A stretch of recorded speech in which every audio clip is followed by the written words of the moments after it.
Sesudah itu, terjadilah hal yang berikut. Nabot, orang Yisrael, mempunyai kebun anggur di Yisrael, di samping istana Ahab, raja Samaria. Berkatalah Ahab kepada Nabot, "Berikanlah kepadaku kebun anggurmu itu, supaya kujadikan kebun sayur, sebab letaknya dekat rumahku. Aku akan memberikan kepadamu kebun anggur yang lebih baik daripada itu sebagai gantinya. Atau jikalau engkau lebih suka, aku akan membayar harganya kepadamu dengan uang." Jawab Nabot kepada Ahab, "Kiranya Tuhan menghindarkan aku daripada memberikan milik pusaka nenek moyangku kepadamu." Lalu masuklah Ahab ke dalam istananya dengan kesal hati dan gusar, karena perkataan yang dikatakan Nabot, orang Yisrael itu kepadanya. "Tidak akan kuberikan kepadamu milik pusaka nenek moyangku." Maka berbaringlah ia di tempat tidurnya, dan menelungkupkan mukanya dan tidak mau makan. Lalu datanglah Isabel, istrinya, dan berkata kepadanya, "Apa sebabnya hatimu kesal, sehingga engkau tidak makan?" Lalu jawabnya kepadanya, "Sebab aku telah berkata kepada Nabot, orang Israel itu, berikanlah kepadaku kebun anggurmu dengan bayaran uang. Atau jika engkau lebih suka, aku akan memberikan kebun anggur kepadamu sebagai gantinya." Tetapi sahutnya, "Tidak akan kuberikan kepadamu kebun anggurku itu." Kata Isabel, istrinya kepadanya, Bukankah engkau sekarang yang memegang kuasa raja atas Israel? Bangunlah, makanlah dan biarlah hatimu gembira. Aku akan memberikan kepadamu kebun anggur Nabot, orang Israel itu.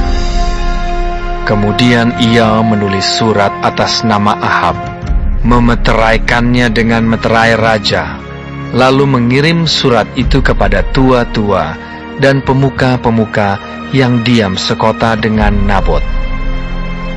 Dalam surat itu ditulisnya demikian, Maklumkanlah puasa, dan suruhlah Nabot duduk paling depan di antara rakyat.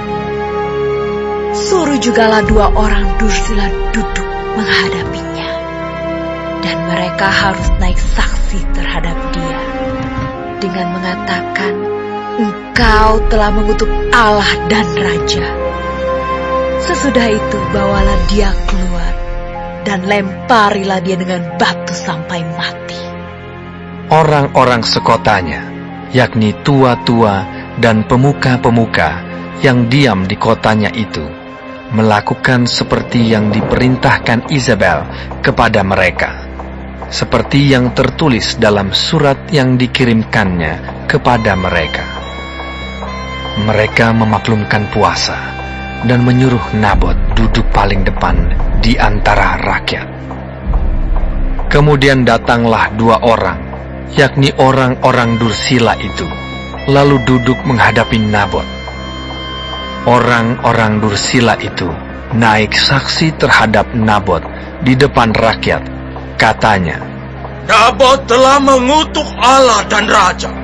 Sesudah itu, mereka membawa dia keluar kota, lalu melempari dia dengan batu sampai mati. Setelah itu, mereka menyuruh orang kepada Isabel, mengatakan, Nabot sudah dilempari sampai mati.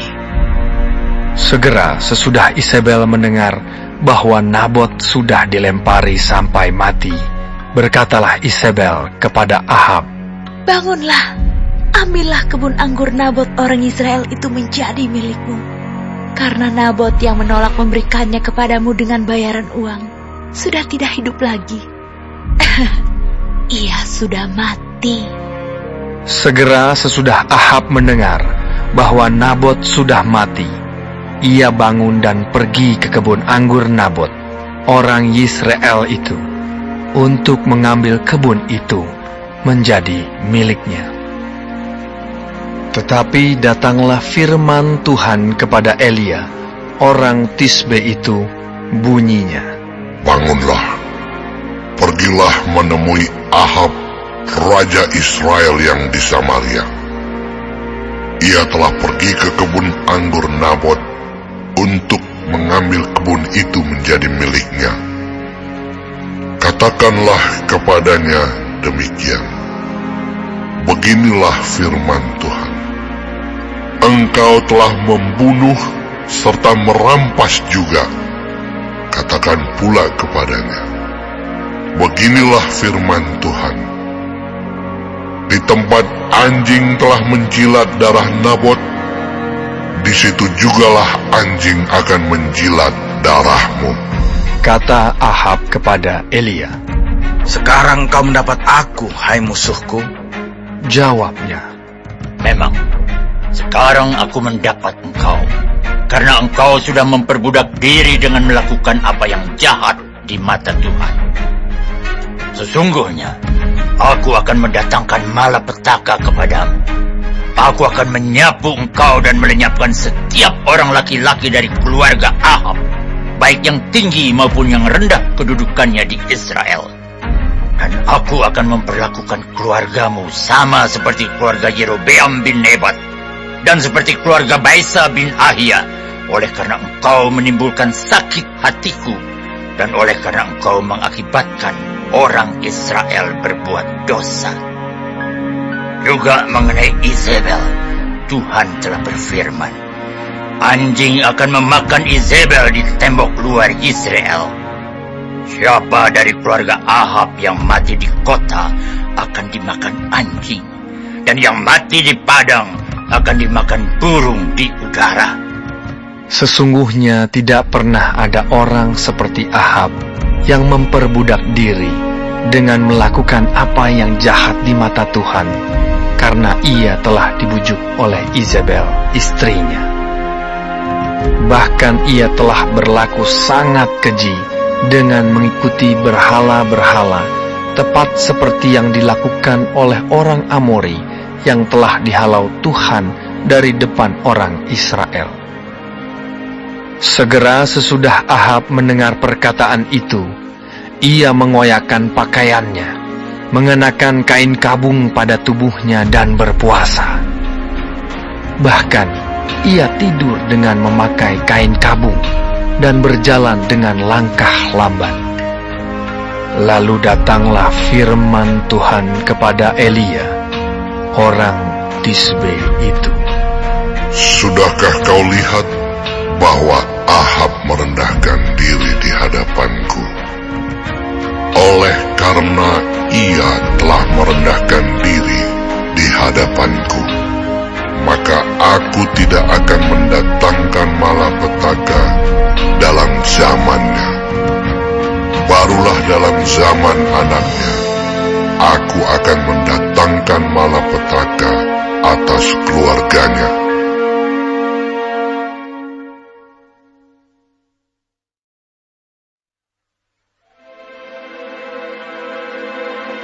Tiga tahun lamanya orang tinggal aman dengan tidak ada perang antara Aram dan Israel. Pada tahun yang ketiga, pergilah Yosafat, Raja Yehuda, kepada Raja Israel. Berkatalah Raja Israel kepada pegawai-pegawainya, Tahukah kamu bahwa Ramot Gilead sebenarnya milik kita? Tetapi kita tinggal diam saja dan tidak merebutnya dari tangan Raja Negeri Aram. Lalu katanya kepada Yosafat, Maukah engkau pergi bersama-sama aku untuk memerangi Ramot Gilead? Jawab Yosafat kepada Raja Israel, Kita sama-sama, aku dan engkau, rakyatku dan rakyatmu, kudaku dan kudamu. Tetapi Yosafat berkata kepada Raja Israel, Baiklah, tanyakan dahulu firman Tuhan. Lalu Raja Israel mengumpulkan para nabi, kira-kira 400 orang banyaknya. Kemudian bertanyalah ia kepada mereka, Apakah aku boleh pergi berperang melawan Ramot Gilead? Atau aku membatalkannya? Jawab mereka, Majulah, Tuhan akan menyerahkannya ke dalam tangan raja. Tetapi Yosafat bertanya, Tidak adakah lagi di sini seorang nabi Tuhan, supaya dengan perantarannya kita dapat meminta petunjuk? Jawab Raja Israel kepada Yosafat, Masih ada seorang lagi yang dengan perantaraannya dapat diminta petunjuk Tuhan. Tetapi aku membenci dia, sebab tidak pernah ia menubuatkan yang baik tentang aku, melainkan malapetaka. Orang itu ialah Mika bin Yimla. kata Yosafat. Janganlah raja berkata demikian. Kemudian Raja Israel memanggil seorang pegawai istana. Katanya, Jemputlah Mika bin Yimla dengan segera. sementara Raja Israel dan Yosafat, Raja Yehuda, duduk masing-masing di atas tahtanya dengan pakaian kebesaran di suatu tempat pengirikan di depan pintu gerbang Samaria. Sedang semua nabi itu bernubuat di depan mereka. Maka Zedekia bin Kenaana membuat tanduk-tanduk besi, lalu berkata, Beginilah firman Tuhan. Dengan ini, engkau akan menanduk Aram sampai engkau menghabiskan mereka. juga semua nabi itu bernubuat demikian. Katanya, Majulah ke Ramot Gilead, dan kau akan beruntung. Tuhan akan menyerahkannya ke dalam tangan raja. suruhan yang pergi memanggil Mikha itu berkata kepadanya, Ketahuilah, nabi-nabi itu sudah sepakat meramalkan yang baik bagi raja. Hendaklah engkau juga berbicara seperti salah seorang daripada mereka, dan meramalkan yang baik. Tetapi Mikha menjawab, Demi Tuhan yang hidup, sesungguhnya apa yang akan difirmankan Tuhan kepadaku, itulah yang akan kukatakan. Setelah ia sampai kepada raja, bertanyalah raja kepadanya, Mika, apakah kami boleh pergi berperang melawan Ramot Gilead, atau kami membatalkannya? Jawabnya kepadanya, Majulah, dan engkau akan beruntung, sebab Tuhan akan menyerahkannya ke dalam tangan raja. Tetapi raja berkata kepadanya, Sampai berapa kali aku menyuruh engkau bersumpah, supaya engkau mengatakan kepadaku tidak lain dari kebenaran demi nama Tuhan. Lalu jawabnya, Telah kulihat seluruh Israel bercerai-berai di gunung-gunung, seperti domba-domba yang tidak mempunyai gembala. Sebab itu, Tuhan berfirman, mereka ini tidak punya Tuhan. Baiklah masing-masing pulang ke rumahnya dengan selamat. Kemudian Raja Israel berkata kepada Yosafat, Bukankah telah kukatakan kepadamu, tidak pernah ia menubuatkan yang baik tentang aku, melainkan hanya malapetaka. Kata Mikha, Sebab itu, dengarkanlah firman Tuhan. Aku telah melihat Tuhan sedang duduk di atas tahtanya, dan segenap tentara surga berdiri di dekatnya, di sebelah kanannya dan di sebelah kirinya. Dan Tuhan berfirman, siapakah yang akan membujuk Ahab untuk maju berperang supaya ia tewas di Ramot Gilead? Maka yang seorang berkata begini, yang lain berkata begitu. Kemudian tampillah suatu roh, lalu berdiri di hadapan Tuhan. Ia berkata, Aku ini akan membujuknya. Tuhan bertanya kepadanya, Dengan apa? Jawabnya, Aku akan keluar dan menjadi roh dusta dalam mulut semua nabinya. Ia berfirman, biarlah engkau membujuknya, dan engkau akan berhasil pula. Keluarlah dan perbuatlah demikian. Karena itu, sesungguhnya Tuhan telah menaruh roh dusta ke dalam mulut semua nabimu ini, sebab Tuhan telah menetapkan untuk menimpakan malapetaka kepadamu. Sesudah itu, tampillah Zedekia bin Kenaana. Ditamparnyalah pipi Mikha, serta berkata, Mana boleh roh Tuhan pindah daripadaku untuk berbicara kepadamu? Tetapi Mikha menjawab, Sesungguhnya engkau akan melihatnya pada hari engkau lari dari satu kamar ke kamar yang lain untuk menyembunyikan diri. Berkatalah Raja Israel, Tangkaplah Mika, Bawa dia kembali kepada Amon penguasa kota dan kepada Yoas anak raja. Dan katakan, beginilah titah raja. Masukkan orang ini dalam penjara dan beri dia makan roti dan minum air serba sedikit, sampai aku pulang dengan selamat. Tetapi jawab Mika, Jika benar-benar aku pulang dengan selamat, tentulah Tuhan tidak berfirman dengan perantaranku. Lalu disambungnya, Dengarlah, hai bangsa-bangsa sekalian. sesudah itu majulah Raja Israel dengan Yosafat, Raja Yehuda, ke Ramot Gilead. Raja Israel berkata kepada Yosafat, Aku akan menyamar dan masuk pertempuran, tetapi engkau pakailah pakaian kebesaranmu. Lalu menyamarlah Raja Israel, kemudian masuk ke pertempuran. Adapun Raja negeri Aram telah memberi perintah kepada para panglima pasukan keretanya, 32 orang banyaknya. Demikian, Janganlah kamu berperang melawan sembarang orang, melainkan melawan Raja Israel saja. segera sesudah para panglima pasukan kereta itu melihat Yosafat, mereka berkata, Itu pasti Raja Israel. lalu majulah mereka untuk menyerang dia. Tetapi Yosafat berteriak. Segera sesudah para panglima pasukan kereta itu melihat bahwa dia bukanlah Raja Israel, maka undurlah mereka daripadanya. Tetapi seseorang menarik panahnya dan menembak dengan sembarangan saja dan mengenai Raja Israel di antara sambungan baju zirahnya. Kemudian ia berkata kepada pengemudi keretanya, Putar, bawa aku keluar dari pertempuran, sebab aku sudah luka. Tetapi pertempuran itu bertambah seru pada hari itu, dan raja tetap ditopang berdiri di dalam kereta berhadapan dengan orang Aram itu, sampai ia mati pada waktu petang. Darahnya mengalir dari lukanya ke dalam palung kereta. Kira-kira pada waktu matahari terbenam, terdengarlah teriakan di sepanjang barisan tentara itu. Masing-masing ke kotanya, masing-masing ke negerinya. Raja sudah mati.